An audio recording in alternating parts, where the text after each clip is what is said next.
নির্বাচনের পরিবেশ রক্ষা করার জন্য আমরা সর্বোচ্চ চেষ্টা করছি। ব্যক্তিগতভাবে আমি আমার কর্মীদের বলেছি সকল শাখায় ধৈর্য ধারণ করার জন্য। আজকে আমি এখানে নাগরিকদের উপস্থিত বলতে চাই, ছোটোখাটো অনেক বিষয় ঘটছে, আমি ধৈর্য ধারণ করতে সকলকে যেমন বলছি, আমার বিশ্বাস আমার মঞ্জু ভাই এখানে আছেন, আশা করব মঞ্জু ভাই একইভাবে তার কর্মীদের ধৈর্য ধারণ করতে বলবেন। সামান্য কোনো বিষয় উত্তেজিত হয়ে যাওয়া ওই ছোট্ট বিষয় দিয়ে একটি বড় আকার ধারণ করতে পারে, সে বিষয়গুলো খেয়াল রাখা দরকার। কথা বলার সময় খেয়াল রাখা দরকার যে আমি কথা বলছি নিজেদের দিকে তাকিয়ে কথা বলা দরকার। এখানে আমরা বসবাস করব, নির্বাচন 12 তারিখের পরে শেষ হয়ে যাবে। আমরা যেন পরস্পরের সাথে এই সৌহার্দ্যপূর্ণ আচরণের ক্ষেত্রে এমন কোনো ঘাটতি না হয় যে নির্বাচনের পরে এটা একটি ভিন্ন রকম কোনো শত্রুতা অথবা একজন আর একজনের প্রতি যে মনোমালিন্যের একটি স্থায়ী জায়গা, এটা যেন তৈরি না হয়। নির্বাচন শেষ হয়ে যাওয়ার পর আমি আগেই ঘোষণা করেছি বিভিন্ন ধরনের একসাথে প্রোগ্রাম করতে, যে নির্বাচনে জনগণ সমর্থন দেবে, জনগণের প্রতি আস্থা রাখা দরকার। সেই নির্বাচনে জনগণ যদি সমর্থন দিয়ে আমার নজরুল ভাইকে বিজয় করে, আমি বলছি আমি তাকে মেনে নিয়ে তার সাথে আমি দেখা করব। আজকে যেমন গোলাপ ফুল আদান প্রদান হয়েছে, মিষ্টি আদান প্রদান হবে ইনশাল্লাহ।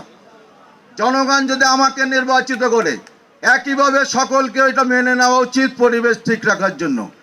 নির্বাচনে প্রতিযোগিতা হবে, এটা শেষ হয়ে যাওয়ার পর এই খুলনার সকল নাগরিক, আমরা যারা রাজনীতি করি, রাজনৈতিক নেতা এবং কর্মী, আমরা এই শহরে একসাথে বসবাস করে খুলনাকে নিয়ে একসাথে কাজ করব। রাজনৈতিক দল, সামাজিক সংগঠন এবং এর সাথে যারা সংশ্লিষ্ট যত ধরনের সংগঠন আছে একসাথে কাজ করতে চাই। শিল্প কলকারখানা বন্ধ প্রশ্ন এসছে, এটা কিভাবে চালু হবে? তো সেই ক্ষেত্রে শিল্প কলকারখানা এই যে বন্ধ কমন সমস্যা, সকল প্রার্থীকে একই বিষয়ে কথা বলতে হচ্ছে। আমি এটা বলতে চাই, সার্বিকভাবে খুলনা যে শিল্পনগরী ছিল, আমরা আবার শিল্পনগরীতে ফিরে আনতে চাই। কথাটা বলেছি আমরা বলতে যারা নির্বাচনে অংশ নিয়েছে এই প্রার্থীরা, আমরা যে নির্বাচিত হবে একইভাবে একসাথে একজন নির্বাচিত প্রতিনিধি থাকবে, আর আমরা বাইরে থেকে রাজনৈতিক সামাজিক কর্মী হিসাবে তার কাজকে এগিয়ে নিয়ে যাওয়ার জন্য প্রতিশ্রুতি দিচ্ছি। আমরা ঐক্যবদ্ধভাবে খুলনাকে এগিয়ে নিয়ে যেতে চাই। ধন্যবাদ সবাইকে। আসসালামু আলাইকুম রহমতুল্লাহি ওয়া বারাকাতুহু। রাজনীতির মূল কথাগুলো বাদ দিয়ে ব্যক্তিগত আক্রমণ এবং সমালোচনা এবং দলকে বিতর্কের মধ্যে ফেলে দিয়ে বিজয় অর্জন করার এই অসম প্রয়াস থেকে আমাদের বেরিয়ে আসতে হবে। ছোট ভাই বন্ধু হেলাল এবং আমার আরেকজন প্রতিদ্বন্দ্বী ভাই এখানে আছেন। খুলনাকে আমরা উৎসবমুখর পরিবেশে নির্বাচনের জন্য উপযোগী পরিবেশ রাখতে চাই শেষ দিন পর্যন্ত ইনশাল্লাহ। আমরা যেন আল্লাহ যেন আমাদের কামিয়াব করেন। আমি তো বিএনপির লোক, আমি অবশ্যই বলবো বিএনপি বাংলাদেশের একমাত্র দল, সবচেয়ে জনপ্রিয় দল। আবার জামাতে ইসলামী বলবেন আমরাও তো বিএনপি, আমরা একসাথেই তো আন্দোলন করেছি, বিজয়ের আমরাও শেয়ারের ভাগিদার ইনশাল্লাহ।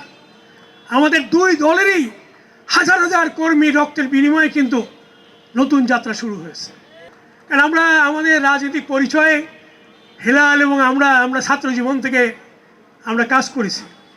এই শহরের এই নানান জটিলতার মধ্যে দিয়ে কিন্তু আমরা নিজেদেরকে বের করে নিয়ে এসেছি।